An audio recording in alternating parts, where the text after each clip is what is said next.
Three of the biggest names in finance will sell you almost exactly the same thing. A tokenized United States Treasury yield, around 4 to 5% on a blockchain. BlackRock, Franklin Templeton, and a crypto-native challenger called Ondo. Same underlying yield, three completely different front doors. I'm Rachel from ChainSense. In the next 8 minutes, how each one is built, who runs it, how proven it is, and a worked example of which door actually fits you. But I will give you the punchline now because it reframes everything. This is not a ranking of which fund is best. It is a map of which fund will let you in. The winner changes completely depending on who you are. Let us start with how each one is actually built, because the plumbing decides everything downstream.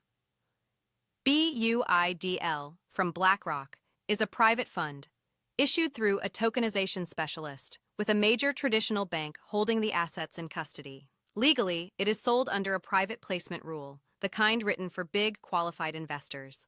That single design choice is why a normal person cannot buy it. BENJI, from Franklin Templeton, is built completely differently. It is a publicly registered mutual fund, the same regulatory category as the funds in an ordinary retirement account, that simply records its shares on a blockchain.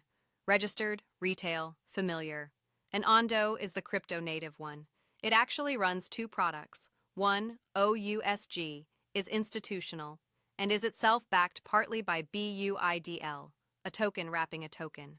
The other, USDY, is built from the ground up for investors outside the United States. So already, before we discuss a single feature, the architecture has quietly sorted you. One is a private placement, one is a registered fund, one is a crypto-native wrapper. The same treasury yield at the bottom of all three very different legal containers around it. Now governance, who actually controls these and how much you can see. With BUIDL, you are trusting BlackRock and its partners inside the traditional system for private funds. It is institutional-grade oversight, but it is also a relatively closed world, built for participants who can demand information directly, not for retail transparency.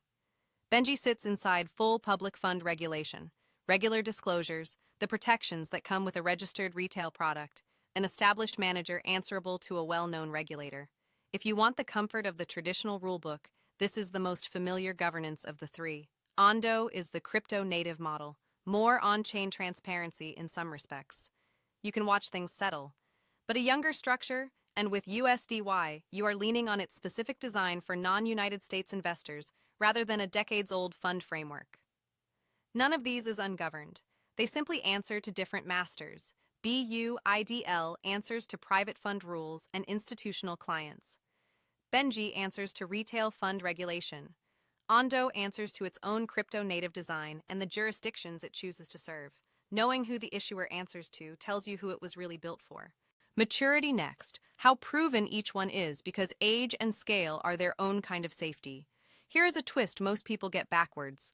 The crypto-native idea is newer, yes, but BENJI, the registered retail fund, is actually the oldest of the three by a wide margin. It was running well before this tokenized treasury wave became fashionable. BUIDL arrived later, and despite the headlines, it is no longer even the largest tokenized treasury product by assets. It has been overtaken. Scale in this category moves fast, and the biggest name in the press is not automatically the biggest fund, nor the most proven for your purposes. What actually matters to you is not the league table.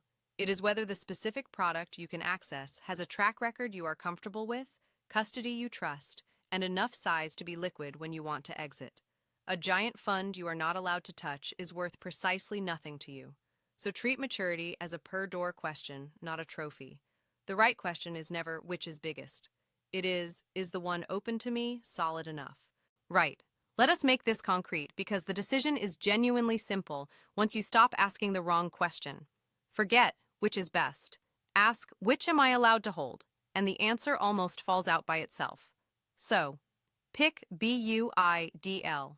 If you are a large institution or a qualified investor with millions to deploy and a need for that specific BlackRock structure, for everyone else, it is simply not an option. Pick BENJI. If you are a United States resident who wants regulated, retail-friendly treasury yield through a familiar registered fund and an app. And pick Ondo, specifically USDY, if you are outside the United States and you want a crypto-native route that is genuinely open to you, since the American retail fund is not. Notice what that worked example just did.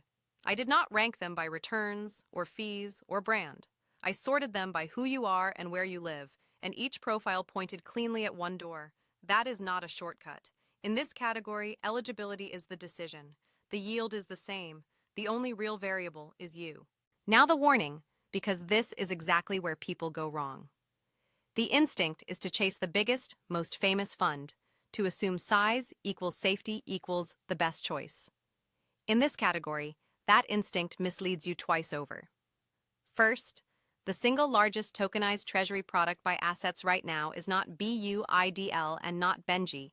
It is a more institutional product called USYC, which is not in this comparison precisely because it is even less accessible to ordinary investors. The biggest is often the most gated, not the most open. Second, and worse, a huge share of some of these funds sits with a tiny handful of giant holders. A product can look enormous and still be, in practice, one or two whales, which is its own quiet concentration risk.